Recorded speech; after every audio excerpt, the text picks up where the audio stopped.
Good morning class 5. Welcome to your online science class. In the last class we have started a new chapter, that is a plant's life. As we have in the previous previous chapters we have seen that plant is, though it is a living things just like animals, but the characteristic features are different from plants to animals, and they are also, the plants are also having a different way of reproduction. And as in the introduction of the chapter in the previous video we have seen that the plants are having different way of reproduction, and not only from seed. That is a very general way of reproducing of new plants. If you sow a seed, a new plants will take pea and gram. If you sow the seed, a new plant will come out. That is the process is called germination, that we will learn in the continuing part of the video. And that also we have seen that from different parts of a plant, that is a leaf, root, stem, like that, a new plant can grow easily. Now reproduction from stem. Reproduction from stem we have started in the last video, and we have seen in case of potato and ginger in their body, if we keep a potato and a ginger for a long period of time, a new small growth, a bud like thing will come out from their body, and from that bud a new plant can grow. So that particular bud is called its eye. So eye of a potato or eye of a ginger, from there a new plant can grow. And why we are telling that this is potato and ginger is the example of reproduction through stem, because these two are really stem and they used to stay under the ground, and that is why these are called underground stem, from which a new plant grows. Today we will start from page 32. The ginger plant grows from a bulb. The onion is a bulb. See, the picture of an onion is given over here in your book. It's just like a bulb, like a structure you all can see. So how does an onion looks like? It looks like this, isn't it? And it's with many petals on the body of the onion, isn't it? It looks like a bulb which is hanging from your wall. It looks like a bulb. And underground stem with fleshy leaves. So these are all fleshy leaves. If you cut an onion, it will come out into different parts, then pulp like, isn't it? So with fleshy leaves, new plants grow from onion bulbs. So from this, new plants can grow. See the picture, you can see easily. This is an onion. These are the onions, and if these are kept inside the ground, new green trees will come out from this. That we call this green onion, isn't it? Yes. Sometimes farmers and gardeners grow new plants from the piece of the stem. Now we are coming to the next part.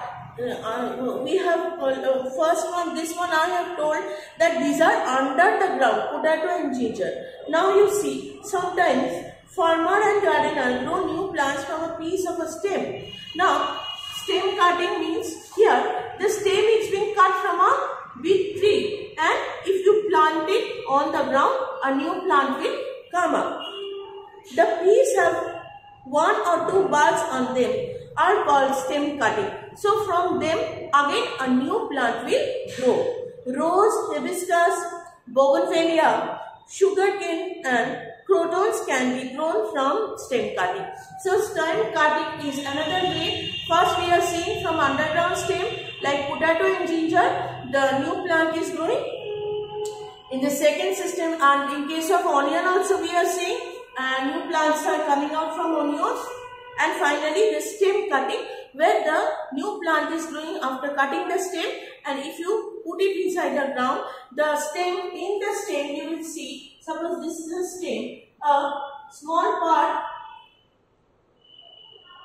growth has come out like this, and if you put this under the ground, what will happen? From here new plants will start growing. So when this stem is a part of a big tree, so we are cutting the stem, we are putting it inside the ground, we are putting water to it, and a new plant is growing from the cutting of the stem. So the process is called stem cutting.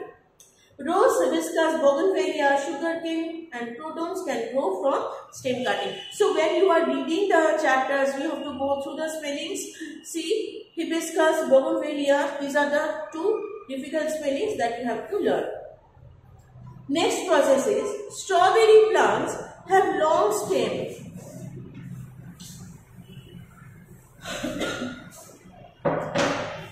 Strawberry plants have long stems that run along the ground.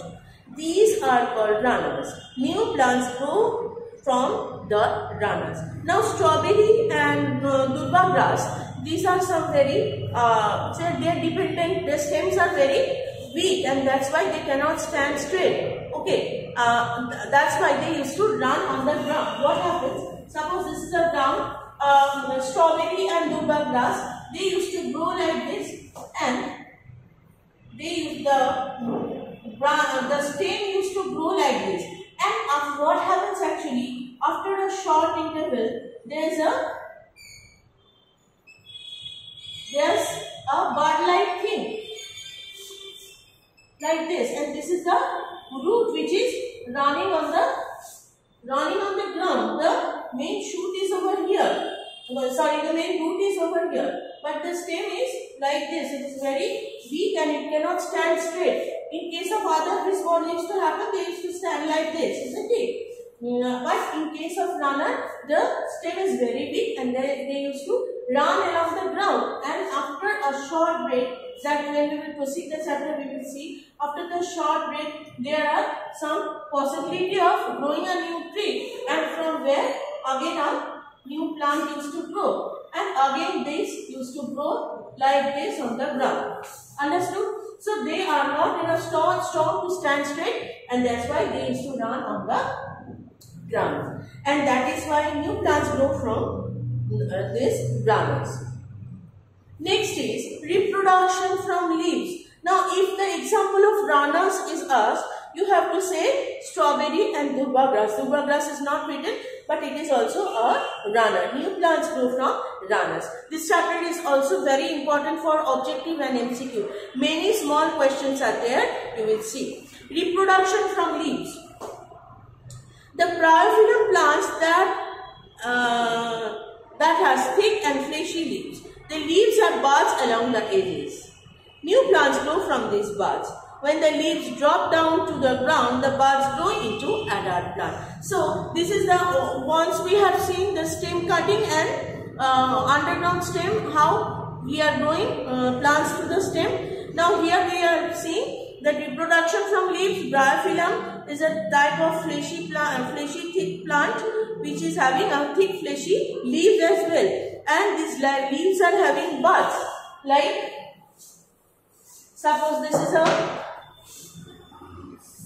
is a very thick and fleshy leaf. Okay, this is a leaf, and this leaf are having small bud on it. And when it is falling on the ground, from here new plants are coming out. So the plant is growing from the leaves. So this is an example of type of reproduction which are growing plants from their leaves. Example is bryophyllum. When the leaves drop down to the ground, the buds grow into adult plant. Next day, we are going to start from reproduction of roots. That they are having new examples that we will start with the next day here. Bryophyllum, rana, strawberry. These are some difficult spellings that we will go through the chapter and by heart the spellings. Thank you.